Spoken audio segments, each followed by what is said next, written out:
So I'd like to introduce you to our next speaker. Those of you that have been here less than a year may not know her. The rest of you probably do. Dr. Ann Bullock has been in Indian Health Service for quite a while. She's done work with us last year. And Dr. Bullock is an enrolled member of the Minnesota Chippewa tribe. She's a board-certified family physician who has worked for the Indian Health Service since 1990. She has worked with the Eastern Band of Cherokee Indians for all of her tenure in IHS, first as a clinical physician, then becoming the medical director for the tribe's health and medical division in 2000. She is the IHS Chief Clinical Consultant for Family Medicine and works for the IHS Division of Diabetes Treatment and Prevention. But most importantly, Dr. Bullock is a true, authentic spirit with a very, very brilliant mind. She's also very humble. She doesn't like me to talk about her like this, but I'm going to anyway, because she gives us all kinds of information that's current, and I see doctors, shaking her head. So we do value Dr. Bullock's information because she's able to pull all this information together for us, and it really makes sense in our day-to-day lives dealing with patients. So let's give her a very warm welcome, Dr. Bullock.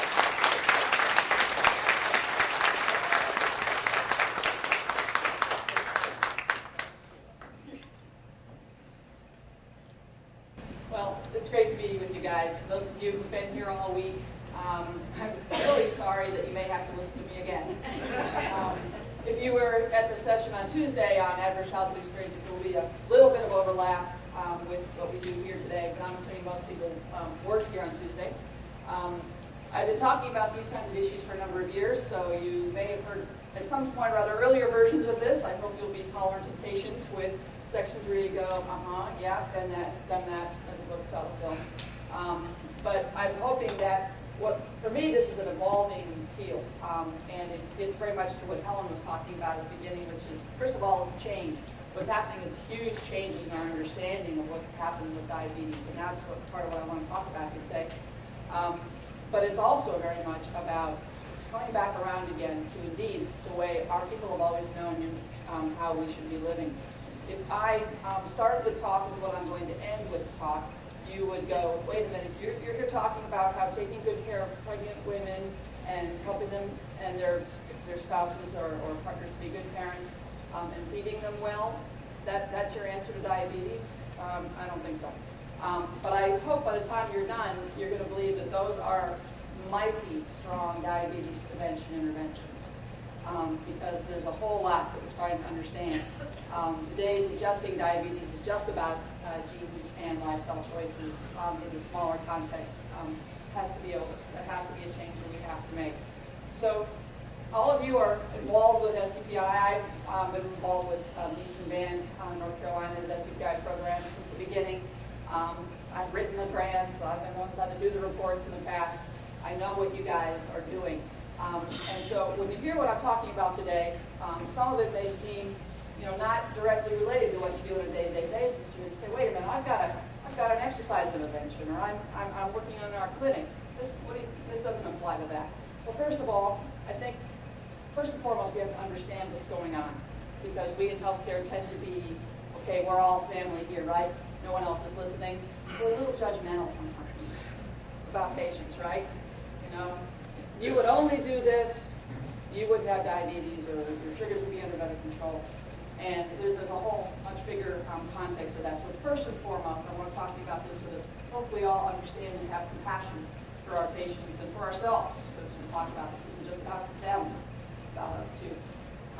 And secondly, you will probably, because you are all mighty creative minds and spirits with big, big hearts. That's why your patients come back. If it weren't for your big hearts, they wouldn't give a darn about what you know up here.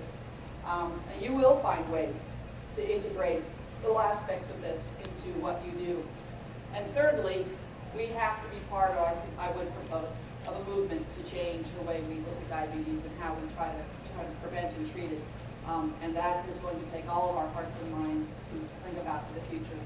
But there's no bigger investment here because, as we'll talk about, it ain't just diabetes that we're going to be talking about. It's the whole enchilada. It's heart disease and depression, but it's also substance abuse. It's also domestic violence. It's also, all these other things have roots in the early life. So that's why I want to get to those roots and see what we can do about them. Giving every child the best start in life is crucial, reducing health inequalities across the life course. The foundations of virtually every aspect of human development, physical, intellectual, and emotional, are laid in early childhood. What happens during these early years, starting in the womb, has lifelong effects on many aspects of health and well-being, from obesity, heart disease, and mental health, add diabetes to that list, to educational achievement and economic status. To have an impact on health inequalities, we need to address the social gradient in children's access to positive early experiences. Who said that? A guy by the name of Sir Michael Marmot, who led the World Health Organization's look worldwide at the roots of health disparities. He came home to Great Britain after putting out their wonderful report, which you can find on the WHO site, to do the same look at those issues for Great Britain. And this is what he and his group came up with. These are the answers, or the context for the answers, how to change health inequality in the entire country. We would do well. We've had people in our country say similar things, as you'll see in a little bit. But this is already setting the stage. It's everything. It's not just health. It's not just mental health. It's our education. It's our ability to get jobs. It's ability to care for ourselves. It's our ability, he doesn't say this, but I will take it to the next step, to connect to each other, to spirit, and to joy in our lives, which is even more important than all the other stuff. Or as the Egyptian writer who says, nothing records the effects of a sad life so graphically as the human body. How does that happen? So, as I said, I've been talking about these issues for a number of years, so I'm trying to find a way to kind of bring them home, to give us a mental image of how this might affect an individual person, what we're going to talk about here. So I'm going to start off by talking about a completely 100% fictional person by the name of Mary. And we're going to talk about how things are unfortunately not always going right. And they combine together to make a fiction that doesn't always work. Before Mary is even conceived, okay, or you're going to have to go back before conception, her mother's grandparents had gone to boarding school. Boarding school was a wonderful teacher of parenting skills, wasn't it? It taught them very well. It was a great school. It just taught them bad skills. That's where some very critical stuff was lost, wasn't it, for us? Very critical. We all knew how to be good parents as Indian people. We knew that before. But we parent the way we were parented. When 80% of Indian kids went to boarding school, that wiped out a whole lot of it for generations. Anyway, her parents had some trouble with alcohol, and most of them developed diabetes. Her family income's below the poverty line. They buy food at the res store because it's what's close by and available.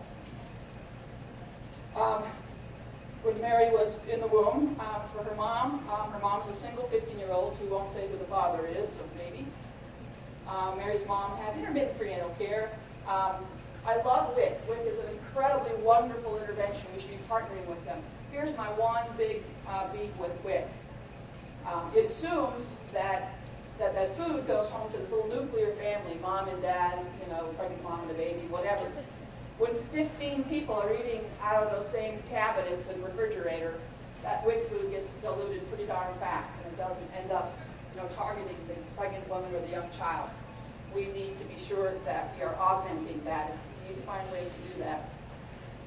Mary's mom stopped using drugs when she found out she was pregnant, but she didn't find out until late in her first trimester. She cut down, but did continue to smoke, and told her provider that she had only gotten drunk during pregnancy a few times. She pretty much kept going to high school through pregnancy. She really tried. And then Mary was born a little bit small for gestational age at 35 weeks, and spent 2 weeks in the hospital. So in Mary's early life, the grandmother, Mary's mom's mom, was already caring for some of her other grandchildren, was pretty overwhelmed with those, but Mary's mom wanted to stay in high school, good for her, and had nowhere else to leave her, so Mary stayed with grandma, but the TV ended up being her babysitter most of the time. They did finally get her to tribal child care, but unfortunately it was one of our programs where there's not a lot of attention being paid to it, because we have this idea that daycare, that child care, is sort of warehousing children until they go to school where the real learning happens. And so sometimes our tribal governments don't put the money and the attention toward daycare that they probably should, and we'll talk about that a little bit. And so unfortunately they only pay minimum wage, and there's high staff turnover, not always the best folks that are the teachers there, and not a good teacher-student ratio. So the family continued to get by in commodities and with food as long as they were eligible for those. Mary started to gain weight rapidly in her first year of life, and then just stayed above the 95th percentile for weight. Mary's mom's boyfriend moved in. He was intermittently employed, binged on alcohol and drugs, and sometimes hit Mary's mom in front of her. Mary was held back to repeat the second grade, as she had some reading problems, got frustrated with the whole school thing anyway, and left after 10th grade and got pregnant. Now, you all know I could have made that story a whole lot worse, couldn't I? Right? But are you still getting the idea of how one problem after another compounds, right? Let's talk about how that occurs. So for y'all who are here on Tuesday, forgiveness, we are going to talk about this brain development graph again, but it's so important that I want to do it here as well for those who, because I think most of you weren't there for that. So brain development. Brain development, we used to kind of think that once we were born, that no new brain cells developed, right? That it was just sort of, the brain was fully ready. It was just small, so sort of like a chia pet. You add water, it just gets bigger, right? But that really the main stuff has already happened, and a lot of important stuff has already happened. But a whole lot of important stuff hasn't happened by the time that we're born, and that's why these first couple of years of life are so incredibly important. This is conception to birth. So here you're going to see we're not going to be talking about the in utero period. So here's birth to the first year of life in months, and then here's ages 1, 2, 3, 4, up to age 20, and then up by decades up to our eventual demise. So our entire physical existence on the planet from conception to death here. And this graph is showing two things. And it's a wonderful thing that our brains are so adaptable and adjustable to the environment that we actually find ourselves growing in. Because these two things help the brain to be like a sponge, to absorb and adapt to the environment that this child's going to be growing up in. So these two things, and there are a whole bunch of jargon here. First is neurogenesis in the hippocampus. The hippocampus is the part of the brain that helps us to learn and remember. We can't learn or remember anything without an intact hippocampus. So neurogenesis simply means creating new brain cells. It's only been about 10 or 15 years in neuroscience we even knew that new brain cells actually came into being after we were born. But indeed we do actually create new brain cells. And that's a good thing if it's in a part of the brain that's important to learning and memory is the hippocampus. The other thing is this experience-dependent synapse formation. What does that mean?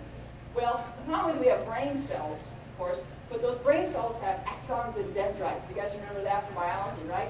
Okay, those are the things that reach out from the cell and connect to other cells. Okay, now some of those things are already connected to each other, of course, when we're born. Well, a whole lot of those pathways have not developed yet. What will make them develop are experiences. Here's what I mean. If you are lucky enough to be born into a family where you have good, appropriate caregivers who love you and hug you and read to you, who talk to you about the world, who give you little toys to play with, doesn't have to be fancy, just anything to help you work on your fine and gross motor development. As the neuroscientists say, what fires together, wires together. When all that good stuff is happening with loving and care and nurturing, all of that is wiring these brain cells together. And for the rest of your life, those neural pathways are going to serve you, to help you to think and remember and to have ways of thinking about the world that are just much larger than if you only had a few little of these pathways. Because if you're not lucky enough and you're born into a family where that's not true, where the TV is your babysitter, where there's no one who will bond attached to you appropriately, where you are shunned and all the other kind of stuff that sometimes happens to kids, then the brain will prune, actually, get rid of the pathways that are not being used, and the ones that are being formed here are much more restricted, much more, the negative things are associated with each other. It's a very, very different neural pathway web that develops. Does that make sense? And why it's so important in the early life is what this is about. So let's take this dotted line first And you'll see that it peaks around age 3 months of life or so. This is for the part of the brain that is for the seeing and hearing. It takes more than eyes and ears to see and hear. We also have to have the part of the brain that interpret the signals from the eyes and ears to be intact in order for us to be able to see and hear. So you can see that the window of opportunity for this experience-dependent synapse formation, these connections of these neural pathways, and the creation of new nerve cells in the part of the brain that helps us learn to remember, but the peak of that is around age 3 months of life. So an example I usually use here is when newborns are born, we do our normal newborn exam. We look at the baby in lots of ways. One of the things we do is as physicians is take a light, look at the baby's eyes. One of the things we're looking for are congenital cataracts. What does it matter if we find cataracts that early? I mean, after all, they're just going to lay in their crib, who cares? Well, here's why it matters, is we don't find and fix those cataracts by about the child's first birthday, roughly. We may later be able to make the eyes see. We may never be able to make the brain see. Because that window of opportunity for that part of the brain to wire itself well is closing. Okay? Does that make sense? All right? Now let's take the next line, the lighter of the two solid lines. You see it peaks around age 8 to 9 months of life. All right? That's the part of the brain that helps us to where we deal with language. Broca's area, for those of you who remember your biology. It's about language, speech, whatever. And at age 8 to 9 months is certainly not the peak of human speech development, at least we hope, right? That babbling little infant, right? But the peak window of opportunity for bringing in language is happening right then. This is why it's so important for parents or whoever to read to children long before they are able to talk or read or do anything themselves. That's why we've got to talk to our children. There are many things that are different between rich and poor kids that perpetuate those differences throughout their lifetime and into the next generation. One of the many things is rich kids literally hear 3 times the number of words that poor kids hear in their early life. And it's not just the number of words, it's what they're hearing. Rich kids tend to hear, let's go to the museum and talk about that big dinosaur, bone we just saw. Let's have conversations and talk about things. Whereas poor kids, unfortunately, tend to hear things that are much more critical or directive. So it's not only the volume, but it's what people are hearing. And that is what is feeding this time of life, for better or for worse, for language development. This is why if you don't learn a second language before about age 10 or so, you will speak it with an accent, because your brain will not be able to incorporate the sounds of that second language. That's why people who are immigrants, we're used to hearing people from other countries come here and how they can, some people can never pronounce B's or can never, whatever. We sound just as bad when we go there. I'm going on vacation in Paris next week, and they're going to laugh at my parlez-vous français, I can tell you that. So, because I didn't learn it until I was much older, so, much as I know it. So does that make sense about language, why this early life stuff's so important? Okay, now let's take this big, long, solid line. That's this prefrontal cortex. It's our executive functions, meaning our decision-making, our ability to make logical decisions, to weigh things. It's what we kind of think of as what sets us apart from every other species on the planet, right? You can see it has a nice long curve. None of these curves ever tail off to 0. You're still capable of some learning and some changing in these areas, but you can see the peak of that is around age 2. Okay? We used to think that IQ was only a matter of the genes you inherited. You're smart because your parents were smart, or vice versa. But in fact, IQ has far more influence from early life experience. You can take a child who had the potential for being very, very bright from a genetic standpoint, put them in a bad environment, and you will find a child with much, much lower IQ than would have been possible otherwise. And vice versa. Children who may or may not have had as much genetic potential, so to speak, but put into a good environment, that IQ can just flourish in ways that wouldn't have been possible any other way. So when you think about it, here's age 5. Here's kindergarten. If we think that schools are going to take care of all of our educational problems for our children, we are sadly mistaken. The boat has not completely sailed, but you can see it already leaving the harbor. Because the main events, those windows are already starting to close, at least somewhat. Okay? What happens in early life to the brain is absolutely critical, and it's critical for the rest of our lives. Would you rather teach a 15-year-old to read or a 5-year-old? Take the 5-year-old every day of the week because of this. Okay? It matters what happens early in our lives, the types of experiences, the type of stimulation, the type of bonding and attaching, all of those things. They don't happen well early, get wired in because of this. Does that make sense? Any questions on this? Okay. So, thinking about diabetes.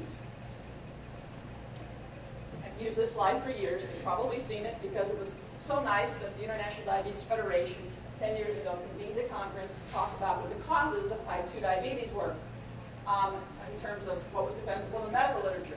So they came up with 4. Genetics and lifestyle, 1 and 3 are the ones we're kind of used to thinking about, but we'll talk about how even those are affected by life experience. Fetal origins, that's something we're not used to thinking about with diabetes. That's what happens when we're in the womb, and we'll talk about that. And stress. Stress is the cause of diabetes. I'm going to show you some examples, and we did talk a little about this the other day in the talk on Tuesday, about how stress in early life has particular effects on diabetes risk later. So let's take that first one, genetics. Okay, it does matter what genes we inherit.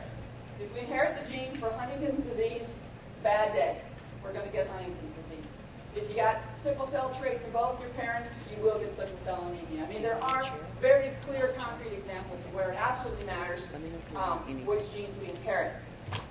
But, and I'm going to differ with Dr. Sanders' talk numbers last night just a little bit, the proportion of predisposition explained for type 2 diabetes by genes inherited is only about 5 to 10%.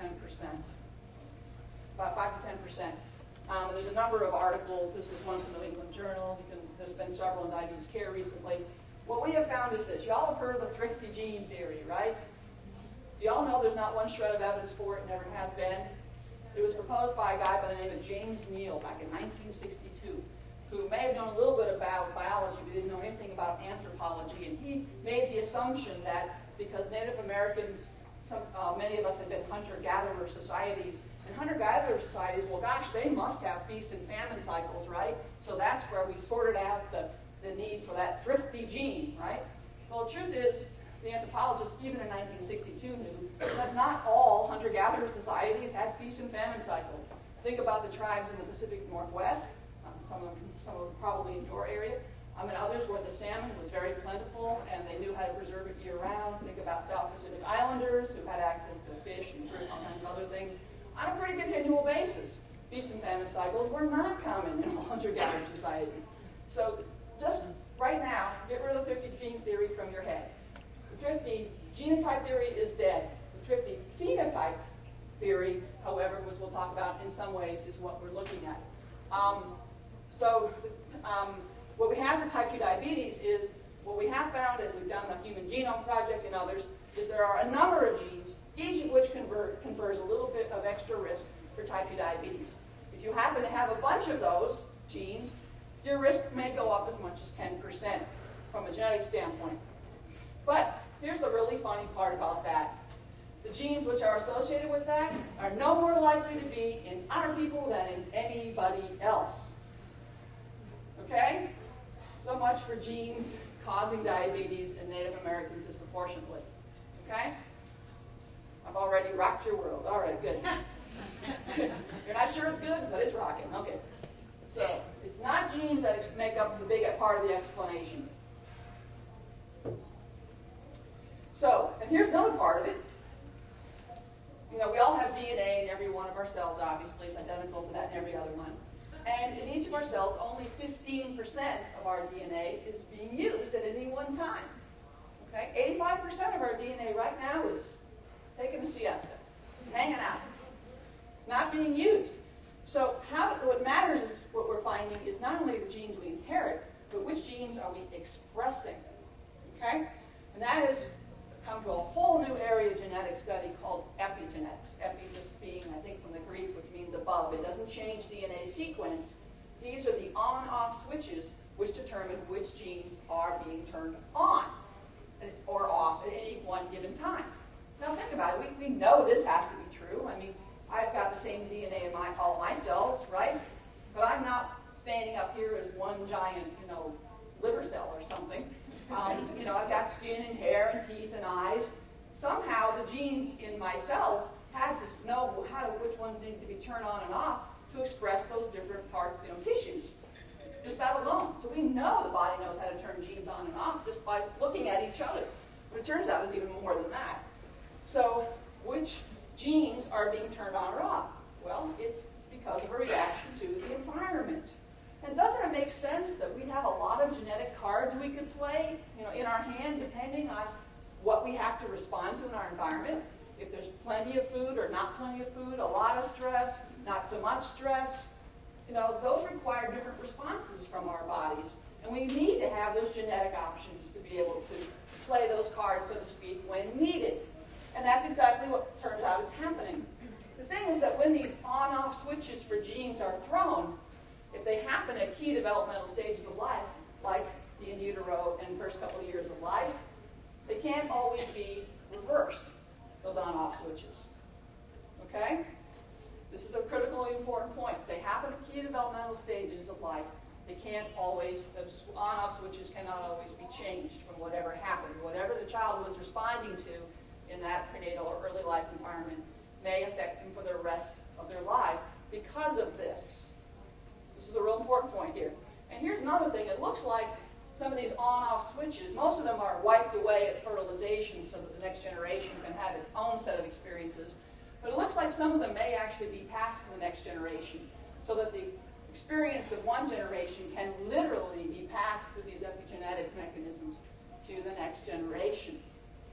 So if one generation is having trouble with not enough food or whatever, the next generation will get those same set of on-off switches for their genes to respond to that. And we know what these on-off switches are. For those of us who are biology nerds, DNA methylation, histone acetylation, microRNA, you don't have to remember the what's, although I think it's pretty fascinating stuff to talk about sometime. But the one that we often see in the medical literature is DNA methylation. You'll actually see that, because we can quantify this. We can look at the methylation pattern on genes, on someone's genome, and look at that pattern of what their on-off switches are. It's pretty amazing stuff. You guys been hearing about epigenetics? Yeah? Good. I think they're starting to teach it pretty much in schools now because it's a big thing. This is a much bigger deal in lots of ways than just regular genetics. So let's talk about an example about epigenetics that we know from rat studies. Scientists love to study rats. For one thing, they don't have IRBs, so they can do all kinds of neat things to them.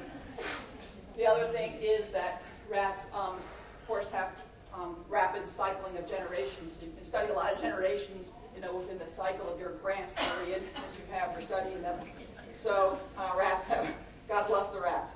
So here's one of these studies that looks at epigenetics. Okay, rat pups that are raised by good nurturing moms. Okay, so if you're a rat, a good nurturing mom licks and grooms you. Okay, all that good touch, sensory stimulation, all that good warmth, and all that good stuff's happening.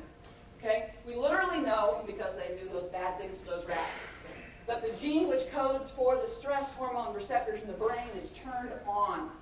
Okay? What that means is this. The way the stress system works is the brain determines there's a stressor, sets off a hormone pattern that goes to the adrenals, puts out cortisol. Cortisol goes back to the blood system, back to the brain, and those little receptors are in the brain going, oh, okay, we got some cortisol out there. Okay, we can shut off our stress response now. Okay? So it only takes a whiff of cortisol to shut off the stress response, because there's all those receptors up there just waiting to sense that. And so you only need a little bit of stress hormone to deal with your life. That's a good thing. Okay? So these rats, they grow up to be very stress resilient. When they grow up to be adults, you put them in a new cage, which is scary for them like it is for us, okay? And they will go, okay, it's kind of weird, kind of different, but they can kind of handle it. They can go start sniffing around, and they're okay. They can handle this situation. Their stress hormones do not go through the roof because there's all these stress receptors up there in the brain going, okay, Just a little bit of stress hormones, all we need here. Okay? But if you take rat pups that are raised by neglectful mothers that don't do all that good licking and grooming in their early life, we know that the gene which codes for those stress hormones is turned off or at least turned down. They have very few stress hormone receptors in their brains, and what happens is that it takes gallons of stress hormone to go through the blood system before one of those picks up on it and turns off the stress response. If you take one of those rats later in life, okay, they're adult rats now, all that licking and grooming stuff happens very early. If it didn't happen then, it's already programmed this. Now, later in that rat's life, you put that kind of rat into a new cage, they'll cower in fear in the corner with their stress hormones to their roof. Okay? And we literally know which genes are being coded for, and they can see the methylation patterns, and they can even count the stress receptors in the brain. So we know that this is all literally true and literally connected. And yes, they took care of the genes inherited problem because they took moms who were good and switched them with the moms who were neglectful, so they took care of the problem of, was it just because good moms had good genes and passed those on? And you might say, well, those are rats. We're not rats. We have IRBs. But through an elegant paper, they didn't have to torture humans to do it. The same process has now been shown in humans. Very elegant paper in Nature Neuroscience. The very same thing happens. What happens early in life in terms of nurturing affects us for the rest of our lives through these epigenetic mechanisms. What about diabetes in this epigenetic business? Some very interesting papers have been coming out in the last year or two. We now know that epigenetic mechanisms play important roles in diabetes predispositions too. We know, this was a very interesting study done in Sweden, that the risk of dying from diabetes yourself is strongly related to your grandparents' nutritional status. It's a very interesting study. They looked at a town right above the Arctic Circle in Sweden. In fact, 100, 150 years ago, it was very isolated. So the town literally lived or died based on their harvests. And Swedes being kind of Germanic in nature, they were meticulous record keepers, so we know exactly how good their harvests were from year to year. And they were able to actually correlate that very strongly with whether grandchildren died of diabetes. We know that gene imprinting comes from both parents, so it matters what happens in the lives of young men as well as young women.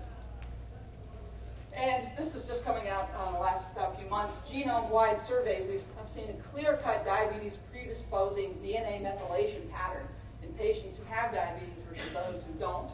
Okay, those on-off switches are different in people who have diabetes versus those who don't. And this is a prospective study that they looked at methylation patterns, these on-off switches, young people to see, and then looked to see which ones later developed diabetes versus those who didn't. And again, there was a clear difference in the methylation patterns between those who developed diabetes and those who didn't. So epigenetics, it's a big thing here. It's very involved with diabetes risk and heart disease risk and all the rest of it. And it starts very young in life and has effects for the rest of our lives. This is why, even though people grow up, maybe in their adult life they have good lives with enough food and reasonable socioeconomic status, but children who are born in poverty and who don't have good nutrition will affect their later life even if they have better lives later. This is part of the reason why. Okay, so that was looking even at genetics from a different point of view on diabetes risk. So let's take the second thing on the International Diabetes Federation's list of things that cause type 2 diabetes, and that's this fetal origins thing. So now we're talking about in utero life. This Time magazine article was there a year or so ago. It was there because Annie Murphy-Paul, who wrote the article, also wrote a book on fetal origins. And it's a really nice book. I recommend it for any of you who are interested. It's not a technical book. It's aimed at general public, so it's not real nerdy and technical, but very interesting on how all this works. We know that if mom drinks or drugs during pregnancy, it's a bad thing for brain and otherwise development of the baby. That's not news. Nutrition in the in utero period is even more important than we ever imagined. Is proving to be far more important. Smoking. We know if mom smokes during pregnancy, the risk for that child to develop diabetes later is much higher. That seems weird, doesn't it? But we'll talk about why that might be. We certainly know if mom has diabetes when she's pregnant, that affects the baby. If mom was low birth weight herself, holding everything else constant, she is more likely to deliver a low birth weight baby, partly because of this epigenetic stuff. And if mom is stressed or depressed during pregnancy, she's more likely to deliver a preterm or small baby. But even if she just had a lot of stress in her early life, she's still more likely to develop a preterm or small baby. So let's talk about a few of those. First of all, this low birth weight stuff. We know that babies can be either small for gestational age, or preterm, or both, or neither, right? We know that if you're born before 37 weeks, you're preterm, right? If you're born after that, you're full term, or post-term if you go beyond 42. But at any age, whether you're born at 32 weeks or 40 weeks, there's average weights for babies that are born at those times, right? If you are smaller than the average for babies born at whatever week you were born at, you are small for gestational age, right? You guys remember that from nursing school and wherever, right? Here's the thing. Being either of those or both of those is strongly related with that baby's later risk for diabetes and heart disease. This isn't a small association. This is a strong association. It seems kind of weird that something that would happen that early in life, even if we make up for it later with gaining weight and all that, should make a difference. We'll talk about why that is. And maternal stressful life events during the first trimester increase the risk of preterm birth and being born small for gestational age by almost 2.5 times. And a lot of women don't even know they're pregnant in their first trimester, but something that happens to them can affect this. Here's the deal. There's an enzyme in the placenta that will buffer mom's stress hormones. I mean, everybody has stressors. Pregnant women certainly have, ups and downs dealing with all of that. And this enzyme, for the most part, can buffer mom's stress hormones so that they don't cross the placenta and mess with the baby's development. But if mom has overwhelming stressor, maybe her partner beats her, or she's dealing with a whole lot of poverty-related issues, or whatever it is, that enzyme, like any enzyme, can get overwhelmed, and those stress hormones will cross the placenta right at the time that the baby, not only their body is developing, but also their own stress hormone set points for the rest of their lives are developing. Okay, we'll talk about that more in just a minute. But this is a really important point too. So what happens to mom in pregnancy also is programming in things into that child. So this is a bit of a busy slide. A lot of jargon on it. Don't worry about the details. We're going to talk about the important points here. Two things in pregnancy then are really, really important. Nutrition, not just enough calories, not just enough protein, but all the micronutrients, all the good stuff, right? We know that we pejoratively say that obesity is overnutrition, right? We used to have undernutrition, and now we have overnutrition because we're blaming people again. Most of the people in the world who are obese are not overnourished. They are undernourished. In fact, eating foods of poor quality, if all you can afford, if all that you got at the res store are soda pop and white bread and chips, okay, and beef jerky and whatever, and you eat fried bread at home, your body knows it's not getting any nutrition from that other than calories and fat, proteins, and macronutrients, but that it is sorely deficient in all the other stuff.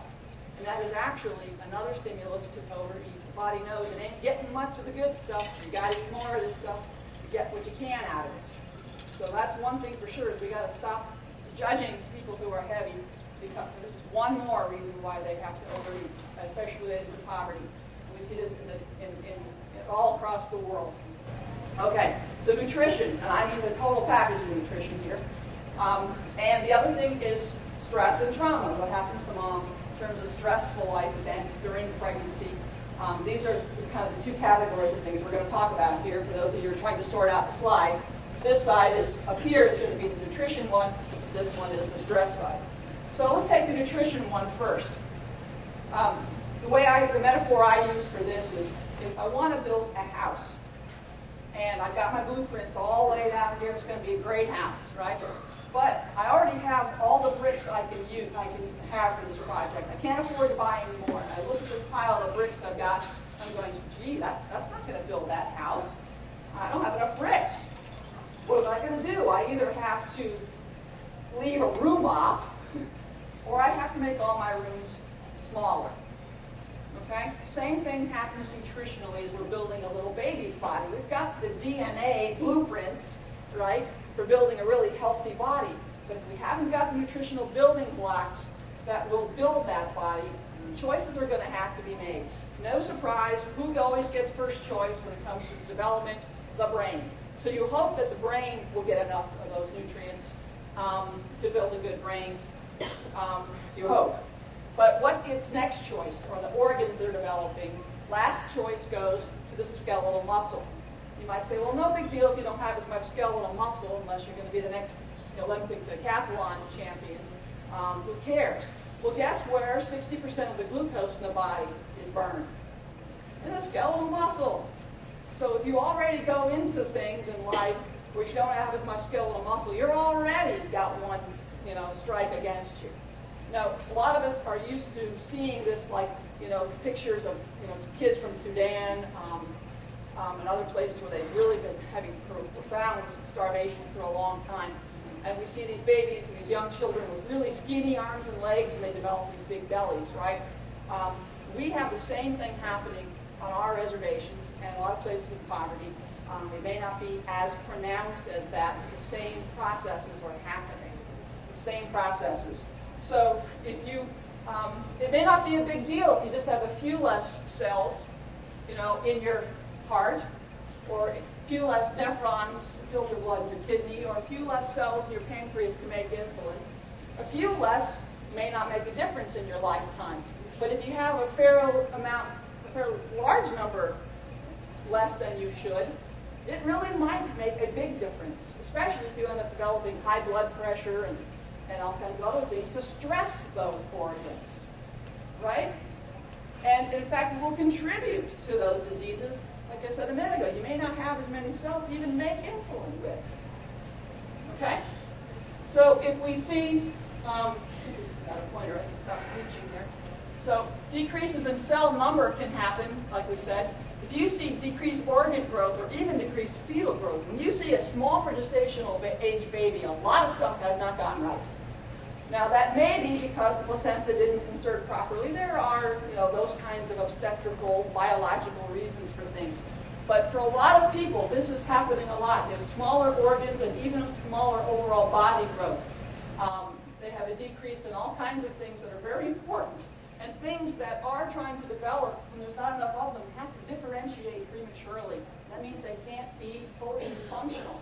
I'll show you a study in a minute that if mom doesn't have good nutrition, it literally changes the way adipose tissue, fat cells, stores lipids because they had to prematurely differentiate. So we're already starting to see things that directly contribute to diabetes happening because of poor nutrition while we're in the womb. We'll talk about finish that up in a minute here. So on the other side is a stress business. You have these stress hormones from mom crossing the placenta. What does cortisol and other hormones do? Well, cortisol tells the pancreas to make less insulin, and it affects, and so you have an increase in stress hormones, a decrease in the ones that help build bodies, like insulin and growth hormone and that sort of thing. Changes the set points for this child for the rest of its life so that it will be cortisol resistant, just like it can become insulin resistant, meaning it will, just like in diabetes, it takes more insulin to overcome that. It takes more cortisol to overcome that. That means you got to put out a lot of stress hormone to shut off that child's stress hormone system because those set points have already been altered. Does that make some sense? Okay? So this is now altering how the heart works, how the kidneys work, because these are all under hormonal control. HPA is the stress hormone axis. Now you put this smaller organ thing together with fewer cells in the organs because of not enough nutrition. You put this stress hormone, all these changes in hormone regulation together, you end up with a decreased ability to even make insulin. Cortisol tells the liver to always put out more glucose, sugar from the liver.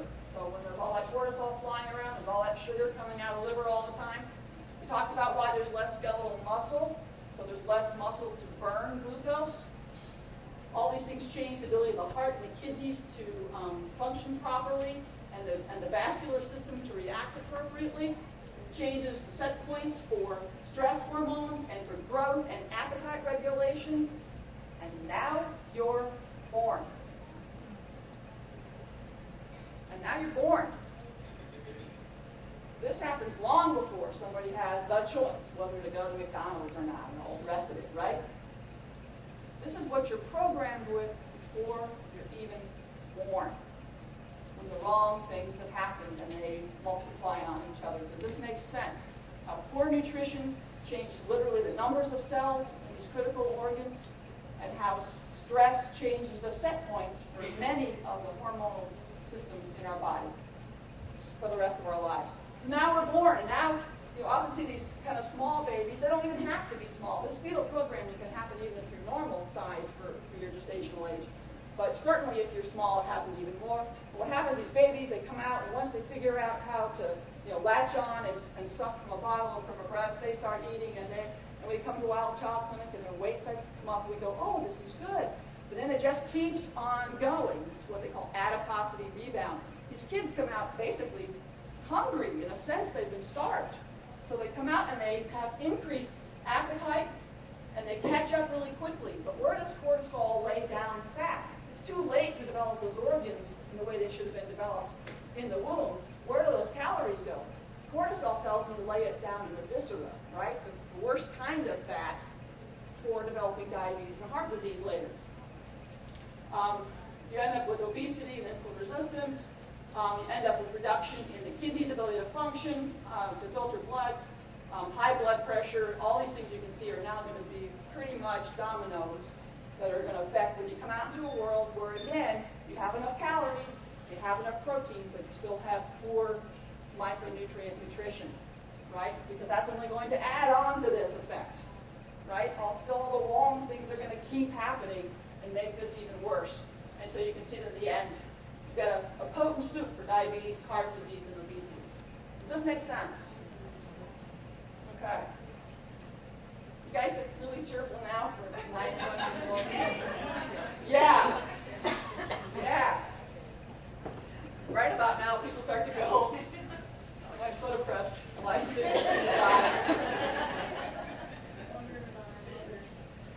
Yeah. And the other thing that happens is that, first of all, some women in the audience are going, oh my God, I was stressed in pregnancy. I performed my child for life. And anyone who's in this room thinking that probably didn't do that. Their enzymes are probably okay, and they probably didn't. Because they're aware enough to think about it, okay? Here's the thing, and we're not done with the cheerful stuff yet, okay? But already, is it changing the way you look at people with diabetes? Is it already shifting a worldview here? Because that's what we have to do. We have to realize that our model we've been using for the last 20, 30 years of just genes you inherit and the lifestyle choices you make, that's the whole enchilada that creates this. No, it is not. One of the really cheerful, depressing things I could be talking about today, which I'm not going to have time for, is talking about how exposures, persistent organic pollutants, and to air pollution and other things that are ubiquitous in our environment have been shown to be obesogens, to literally affect our metabolic pathways to create obesity and diabetes risk. So all of those things in our plastics and our paints and in our air and all other stuff, this isn't just woo-woo stuff anymore. This has been shown. They even know the pathways that this is happening through in a lot of cases. One of the ways that some of those chemicals do it is through the same pathway that Avandia and Actose increase our weight, through the PPAR pathway, for those of you who like that sort of thing. Some of these chemicals work through the same pathways to actually increase obesity. Pretty amazing stuff. So you can see that we are far more complex creatures than our model of diabetes kind of led us to believe, aren't we? Okay, so do we take some slow, deep breaths? All right. Life is good. Go to your happy place for a minute. Okay? Good. All right. So here's some papers to back up a lot of what I just showed you from this one paper from Physiological Reviews, but also just was talking about.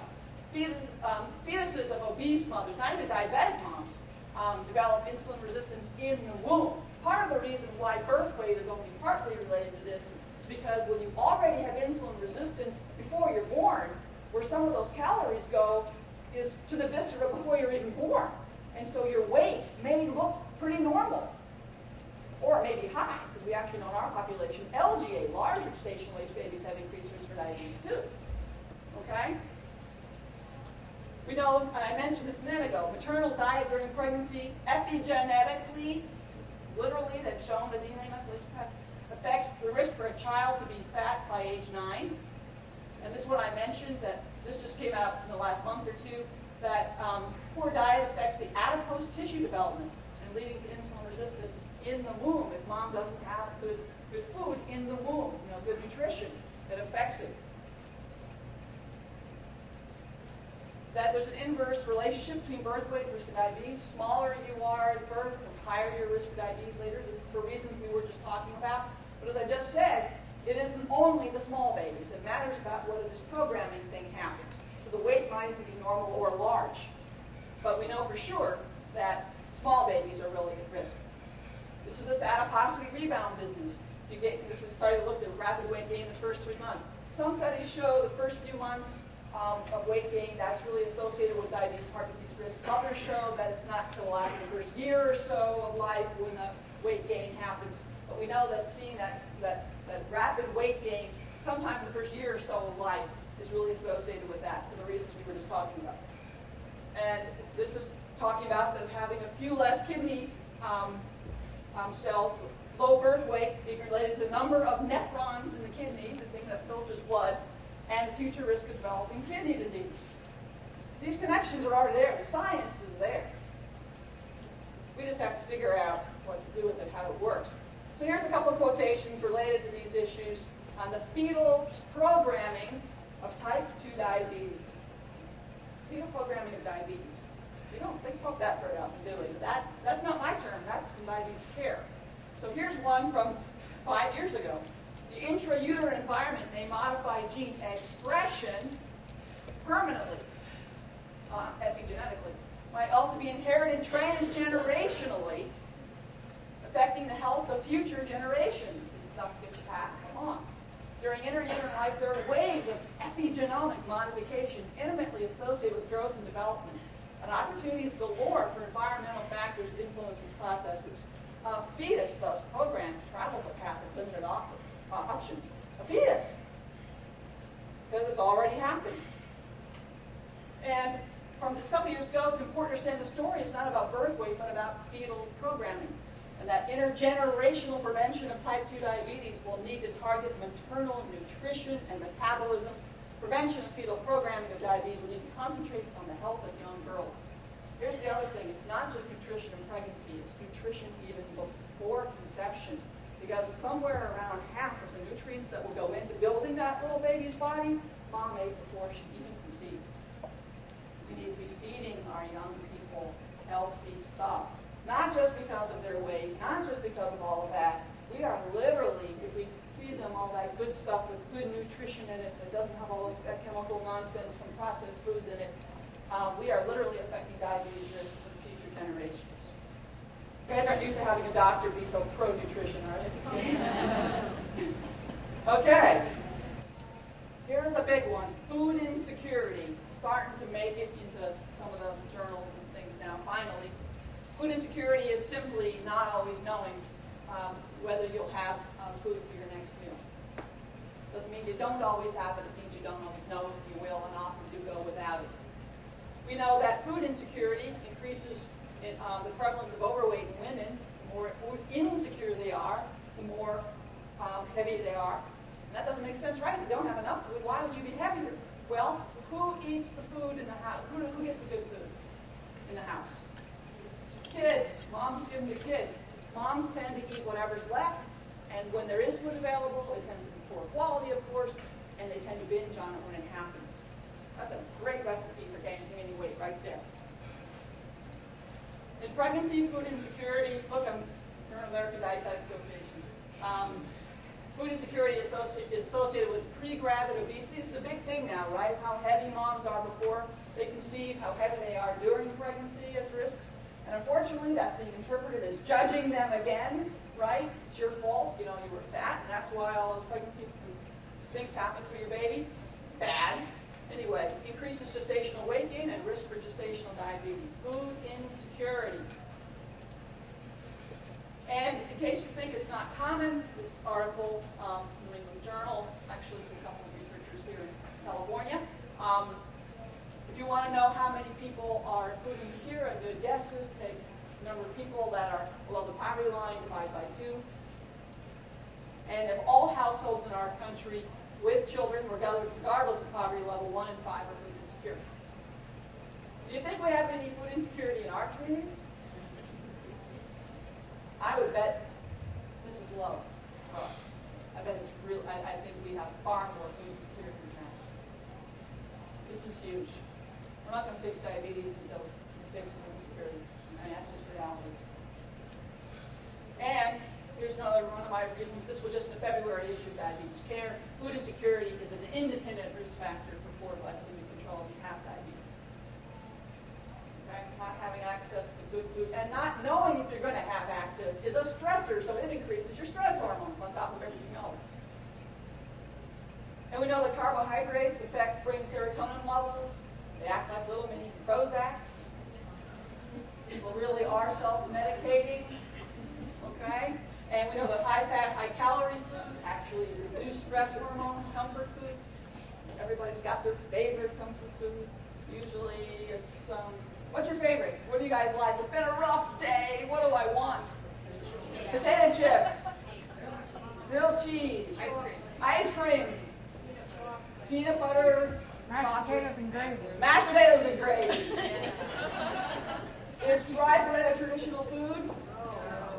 That's what you do when the oppressor only gives you white flour and lard. You have to get creative, right? But it also fits right in here, doesn't it? So we learned to like it when we were young. We're fired together, wired together. We associate these foods not only with how they make us feel physiologically, but how they make us feel emotionally, because a lot of times we had these special foods on special days where things were good and our community or family came together, that wired in too. And so now all these foods are very much associated with how we, they make us feel better. They really do. As Dean Ornish says, most people would rather get through the day than get through their lives. All this motivational interviewing stuff is really good, but here's the really funny thing about it. If you ask somebody, do you want to live to see your grandchildren? Well, of course they do. But what is it that we really, really want when our lives are tough? Sometimes it's just to get till 5 o'clock or till I go to bed tonight. And something that's we're not even really always willing to admit to ourselves. But when we go in with our well-meaning diabetes prevention programs and we're saying, okay, we want you to cut back on all those foods that make you feel better and help you get through the day so that maybe in 10 years you won't get a bad disease that 20 years later might take you out of this painful life a little sooner.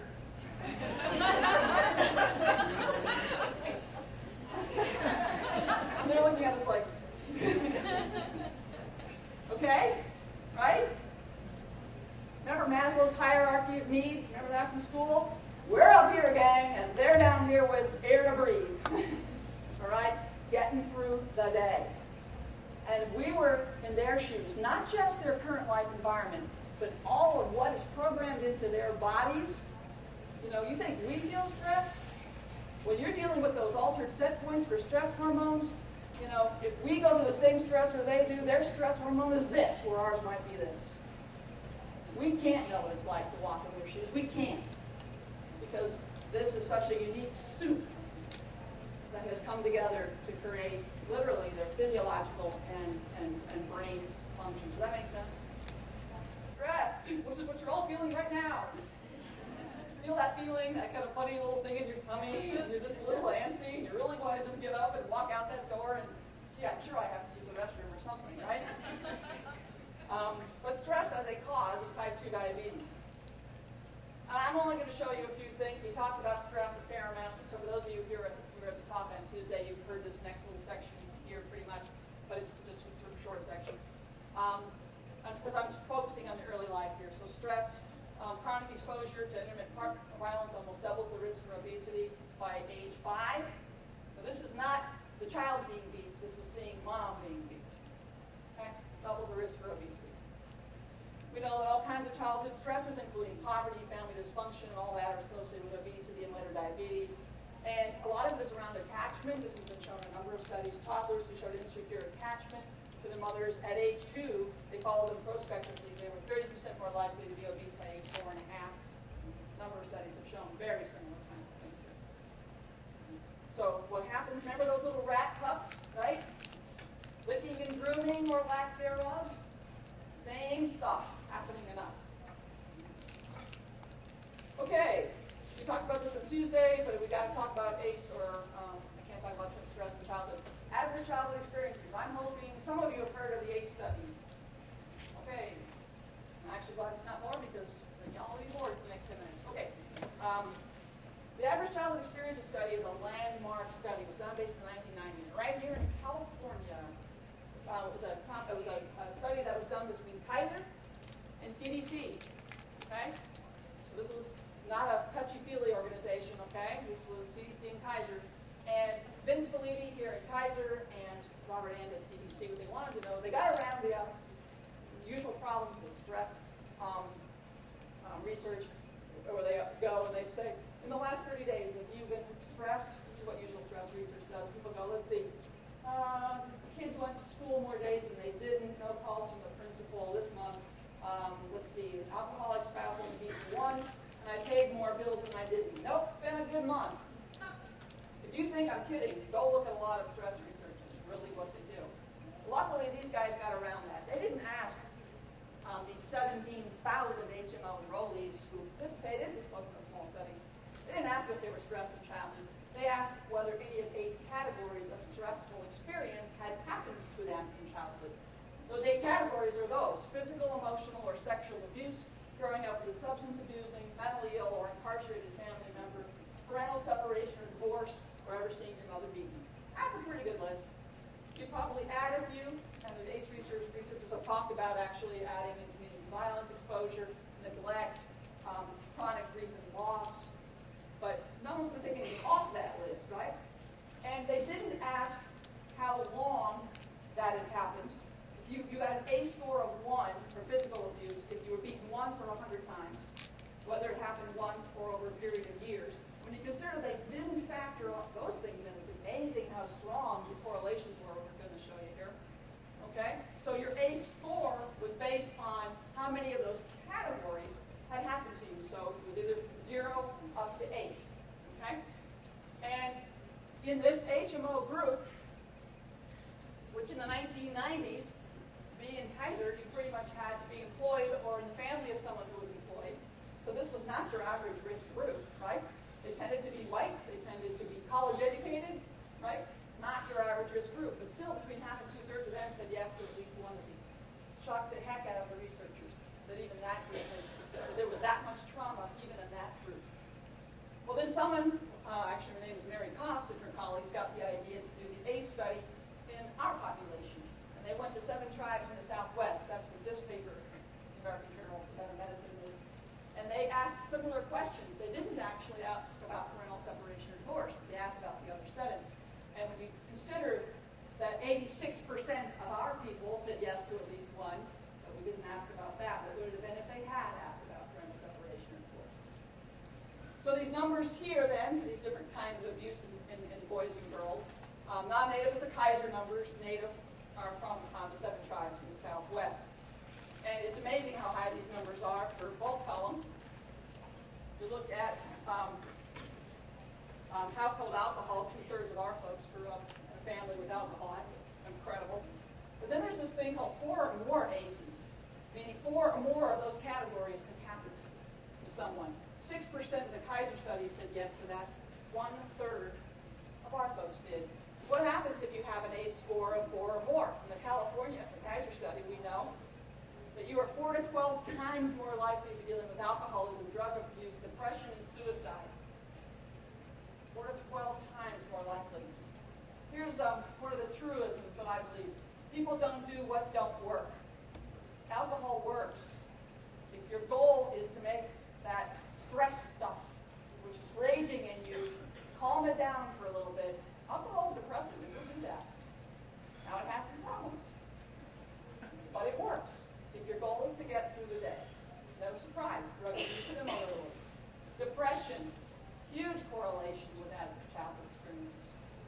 suicide attempts. A guy by the name of Ron Voorhees actually converted ACE data to look at a different statistic called population attributable risk, meaning in a large group of people, how much of, in this case, suicide risk can we attribute to exposure to an adverse childhood experience, and it was close to 100%. Meaning that if we're not going to deal with adverse childhood experiences, we will never get a handle on the suicide tragedy that has happened in somebody like me. It is very much related. Doesn't mean everyone who tries to commit suicide has had this, but it means that the vast majority, this is at least part of what's happened for them. This is part of that cheerful part I promised you. Okay. If you have an ACE score of at least 4, you are 2 to 4 times more likely to smoke, get pregnant as a teenager, have a sexually transmitted infection, or multiple sexual partners. They weren't kidding on multiple, it was 50 or more. Okay. Smoking. Now, I know you guys wouldn't smoke, but why do people smoke besides somehow they think it's cool? Why do people smoke? Cope with stress. What does it do to help us cope with stress? It calms us down, but at the same time, nicotine makes us actually more focused. It actually makes us more alert. This combination of calm down and more alert is such a unique property of nicotine that when cell biologists were looking at naming the receptors on cells, they named the one that nicotine affects the nicotinic receptor because this is such a unique way that nicotine affects our bodies. Let's see, it calms you down, it makes you more focused. I don't want that. Sign me up. Oh, those doggone side effects. But if your point is to get to the end of the day, maybe it's not a bad trade-off if people look at it in that way, right? It at least helps us understand. And if you have an ACE score of at least 4, you're 1.5 times more likely to be severely obese. This was, I believe, by BMI equivalents of greater than 40. Diabetes risk went with that. And in fact, it's what we call a strong graded relationship for everything, basically, including whether you had heart disease itself. Meaning, what does that strong graded thing mean? Meaning that if you had an ACE score of 3, you had a higher risk than if you had one of 2 or 1. And it went all the way down to 0. People with an ACE score of 1 had a higher risk than people who had 0. It went up like this. Okay? We heard from someone, I'm sorry, I don't remember his name, in Southern California yesterday, talking about a study basically asked them similar questions there, and their averages were like 5 to 7 in their patients for ACE scores. Alpha Morano, yes, Alpha Morano. Huge, so that's from right here in California. It's huge, the problem with ACE scores. So, other studies have shown similar things, that what happens in terms of adverse childhood experience affects things like diabetes risk in other ways.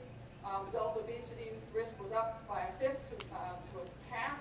In childhood, people had experienced any of these hard things, so they went even beyond the ACE study, looked at low parental aspirations and low parental positive interactions, conflict and tension in the home, strict upbringing, all this other stuff.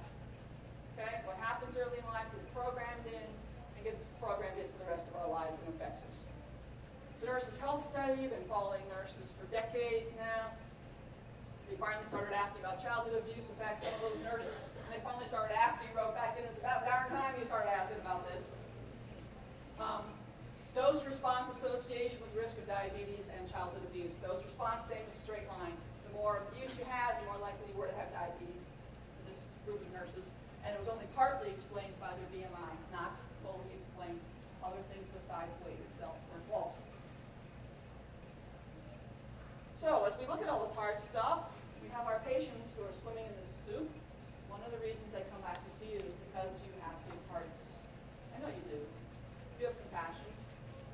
And that's the only way that we can allow ourselves to relax a little. So, stress in children, we talked about this Tuesday. Stress is not an all bad thing. It just means something you have to react to. Children can't, none of us can get through life without some stress, but it's not a bad thing. We need to learn mastery over challenges, right? So, kids have normal or necessary parts, of their healthy development. First day with a new babysitter, getting a shot. No big deal. They can handle it. Tolerable stresses then are more severe and longer lasting. It can be big, like loss of a loved one, going through a natural disaster, being in a car accident. But if it's buffered by a relationship with a supportive adult, the brain and the body can probably handle that without too many big, long-term problems going forward.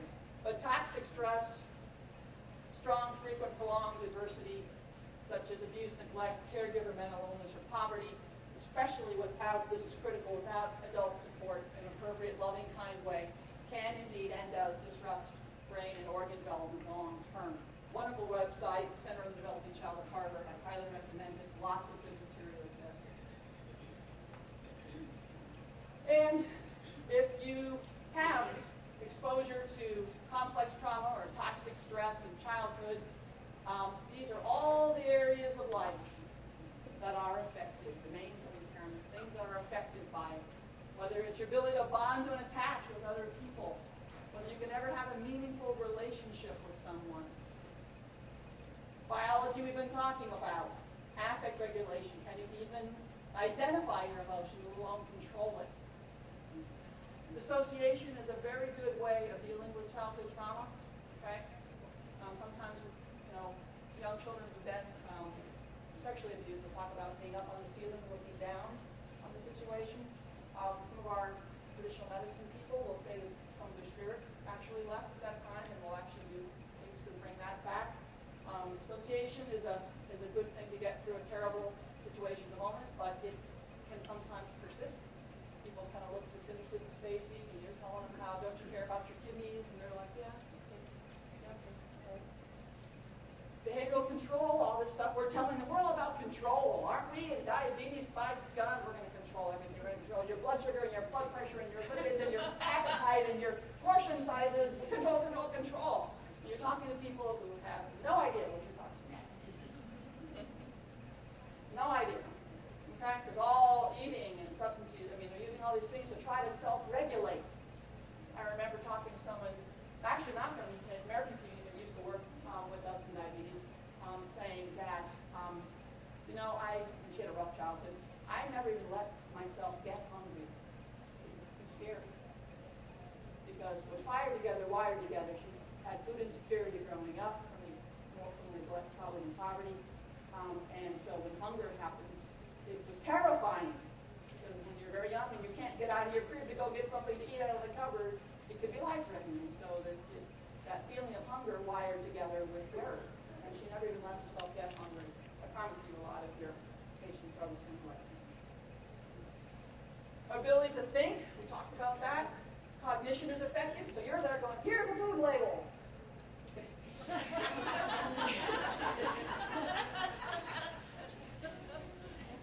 Here's my plate. Look at the size. Look, the size of a golf ball. Because all our patients play golf, right?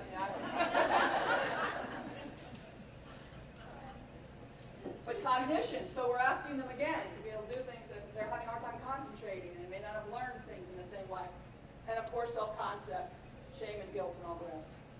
So, the American Academy of Pediatrics in January of this year said, position statement is a technical paper that went with it. Many adult diseases should be viewed as developmental disorders that begin early in life, and that persistent health disparity associated with poverty, discrimination, and maltreatment could be reduced by the alleviation of toxic stress in childhood.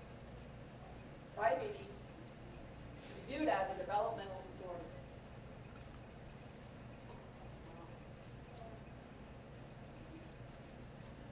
So, I've used this before, but it seems to be another metaphor, model that works for maybe understanding this. If we have someone for the roots, the child was often getting to the roots. Poverty, mom is abusing drugs or alcohol during the prenatal or early life period. Quality of nutrition in prenatal life, child abuse, neglect happening or not, this epigenetic business, quality of early life relationships and learning. If these kind of are the roots then maybe for the roots of the tree that the person or the community will become. And maybe the trunk then is this ability of our body and our minds to actually be able to respond to life stressors later in life. How will they respond? Will they respond to this incredible outpouring of stress hormones and inability to cope or not? And if those things haven't gone well, then these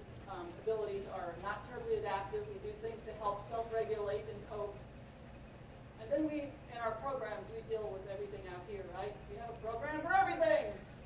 But maybe we're dealing with the leaves and not with the roots. And trees can only pass on, and we now know epigenetically this is even more true, they can only pass on what they are, and the seeds are planted for the next generation.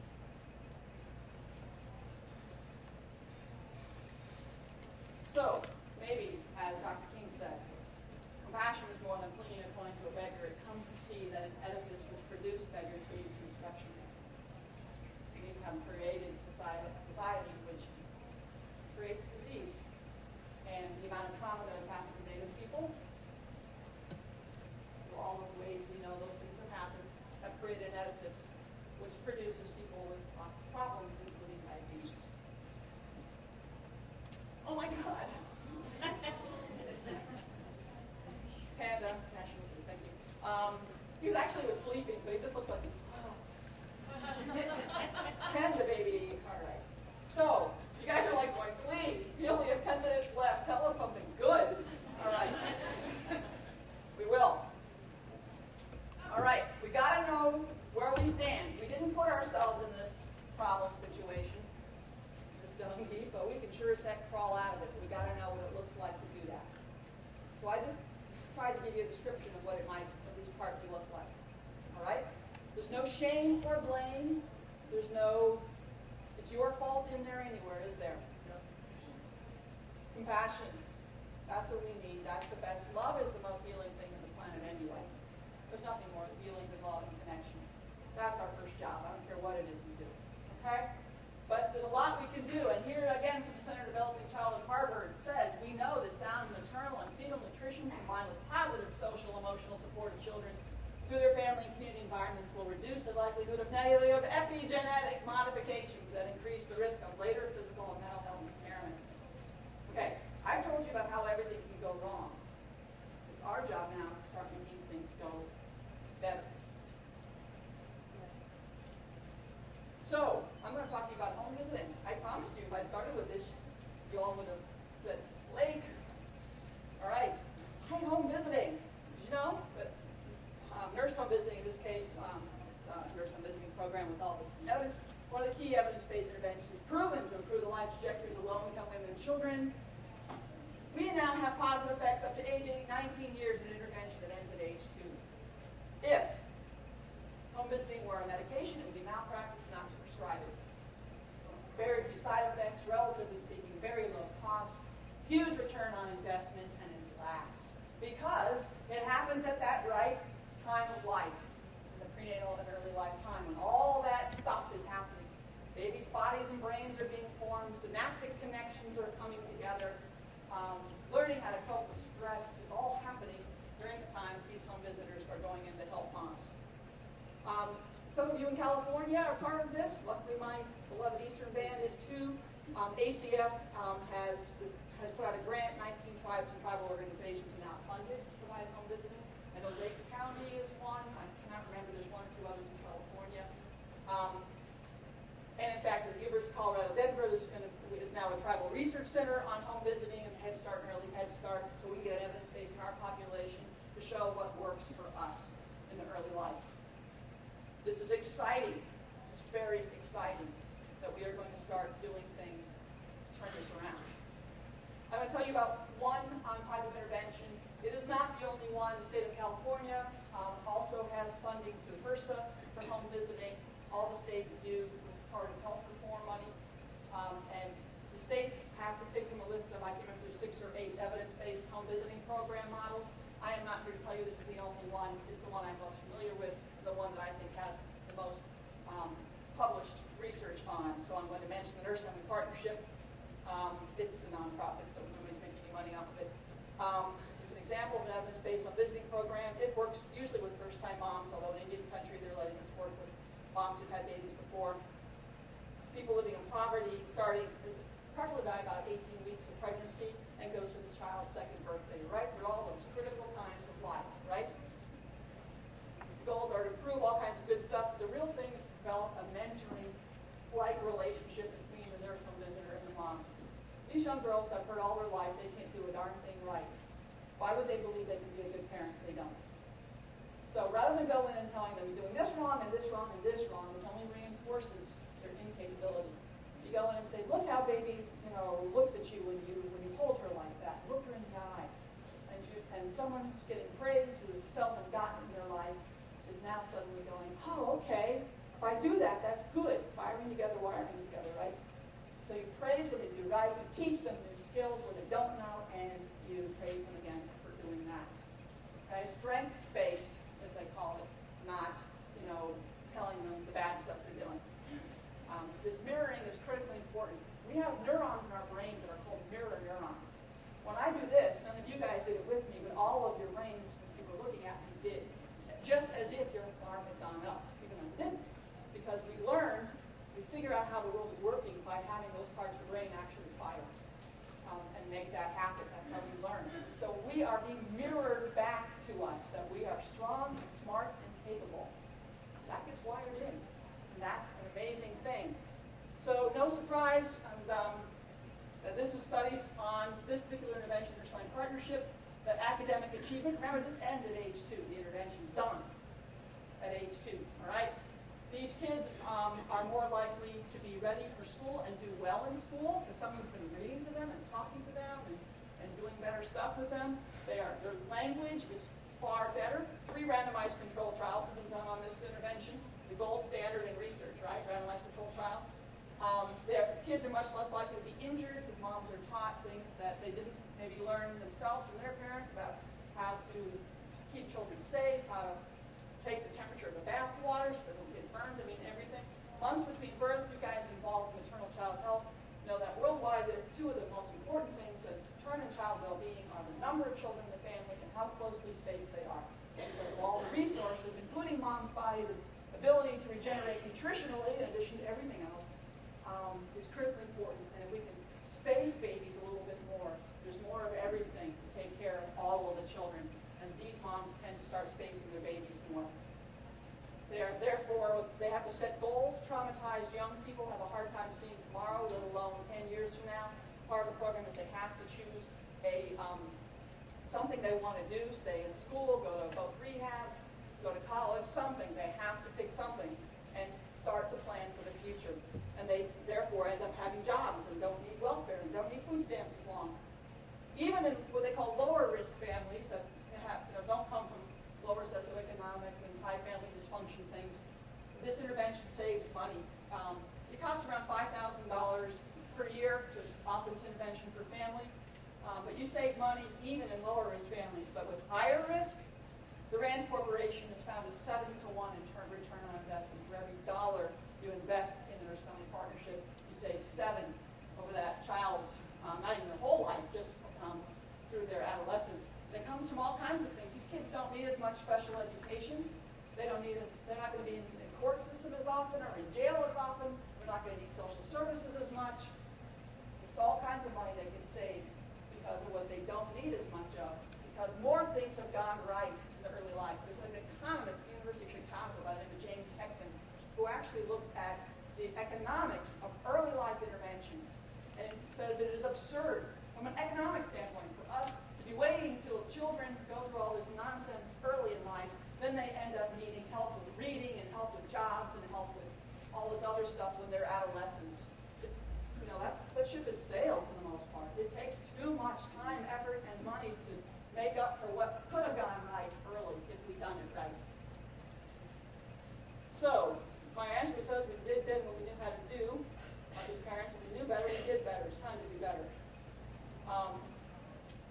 Time has come to develop, fund, and disseminate comprehensive interventions. We know enough about what works. And we need to create a prenatal early life environment and maybe an intervention that will help heal the cycle of trauma in our communities. And where we have to have a common unifying vision, get out of the weeds, get back to the roots of what's really happening. Because if we affect anything, we're going to affect everything, right? If we help these roots.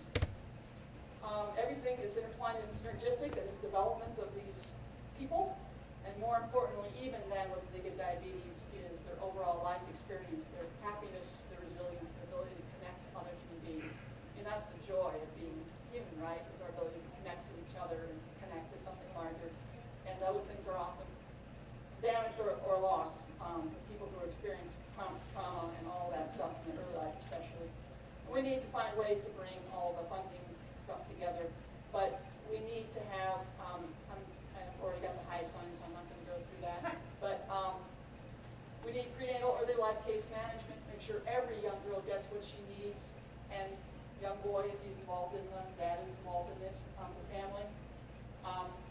We need home visiting. Gotta have it, okay? Nursing Partnerships, one Nutoxivic is Alaska Native Medical Center created their own version of Nutoxivic. They're actually now working with Nursing Partnership to kind of merge the two, but we need home visiting. We need to provide good nutrition in sufficient quantities.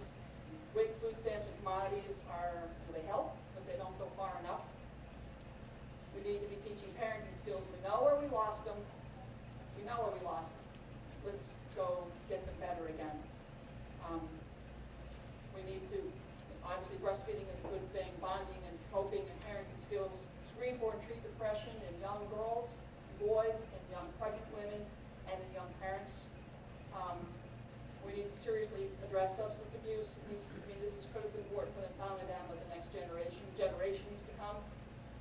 If you do an intervention to help a pregnant woman because of this epigenetic thing, you hope you help her. You hope you help her unborn child, who you may really be helping is your unborn child's child. Because we have to start changing those epigenetic markers for how they react to the world. So I don't have time to describe all that stuff, but we have to work on learning and development early in life. We need to be paying daycare workers like we pay doctors, because they have more effect on a young child's life than I do as a physician. Okay? You can't have them be the people who get the lowest pay and have this lowest teacher to student ratio. That can't, it's got to be better than that. It's too important. So I've already gotten the sign that I'm up, but I've got to tell you about how Mary's life might have been different. Again, I totally made this up, guys, so it's not like an RCT, case study here, right? But maybe, just maybe, we rewind time here. What could have happened different for our friend Mary? As soon as her mom's pregnancy was discovered, she was matched with a nurse home visitor case manager. She still has grandparents who went to boarding school. She still has this family living in poverty. We're not suddenly, saying it's Disneyland here, right? Okay? But she gets matched with a nurse home visitor and a case manager who visits weekly or bi-weekly, depending on where and all this pregnancy it is.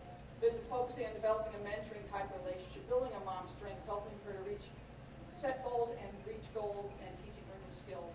Everything she needed was tailored and to her needs.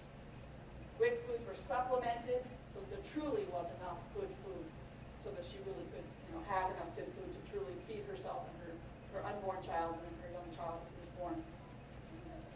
And mom was paid. We're talking in Turkey about using like Amazon dollars or something. We beat up young people for doing the wrong stuff. What if we gave them 20 Amazon bucks for going to prenatal clinic, or having a clean urine drug screen, or a clean urine continence screen, meaning you're not smoking? I don't really care why they do the right thing, but I know it's going to make a big difference for the rest of their life, and this is it's an investment relative. We can help them do more of the right stuff. We are changing the trajectory for their child, for the rest of that child's life. Maybe we need to start rewarding them for doing the right thing, instead of just beating them up. Maybe this time mom went to her prenatal appointments, or at least most of them, and all but her first urine drug screen was negative, and almost all of her urine continence screen, so she at least cut back on smoking, and at times was able to quit. And this time, because of all that, maybe Mary was born at 39 weeks and not at 35. Maybe she was normal weight for gestation this time.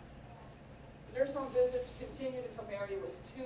Mom set and achieved goals. She wanted to become a nursing assistant through her high school's health op class. She was able to do that and graduated. And during this time, Mary was cared for by excellent tribal child care, where bonding, learning, good food, social skills, active play, and tribal language were all emphasized. Mom attended parenting classes because she was rewarded for doing so, because they were fun and interesting. So Mom learned that she needed to praise and hug Mary, things she never learned herself growing up. We parent the way we were parented, it's that we learned something else. And she learned to appropriately discipline her. Unfortunately, with children of trauma, either are beaten out of them for everything, or it's do whatever you want, I don't care. Both of those are very bad for child development. But appropriate discipline that shows care and concern. That's what we have to learn how to do. So Mom learned that eating dinner together and reading to Mary was good, so she did it. And when her boyfriend wouldn't stop drinking, she had enough self-esteem to leave him. So she never got beaten up in front of Mary. So this time, maybe Mary's weight stayed around the 90th percentile, and because she was better prepared for school, she actually got in and stayed there, and in fact went to Tribe College and got a good job with the tribe afterward and married a guy who she met at college, so he was probably a little healthier too. And now Mary becomes pregnant. This is a very, very different legacy being passed along. So, time of the seventh generation has come, a time when we know that healing will come to our people, and this is not a work that we as Native people who have always known this is the way we should treat. What tribe doesn't know that you give pregnant women the best food? What tribe doesn't know that you create kinship systems that protect and care for young children, whether parents themselves are able to do it or not? What tribe doesn't know that? We've always known this. So this is a work I would suggest that we should be a leader in. And as Ed Duran says, the medicine is already within the pain and suffering. You just have to look deeply and quietly, and then you realize it's been there the whole time. And what we lost through all of our traumas that have been done to Native people, what we lost is our sense of who we are, our sense of connection, our ability to parent and nurture on the deepest levels our children and each other. If that's what's been lost, then that's where the medicine is. And we have it in us to do that nurturing, to provide that good medicine, and to change our future generations. I would suggest that that is our challenge and our work for today, and I thank you for all that you are doing to make that happen.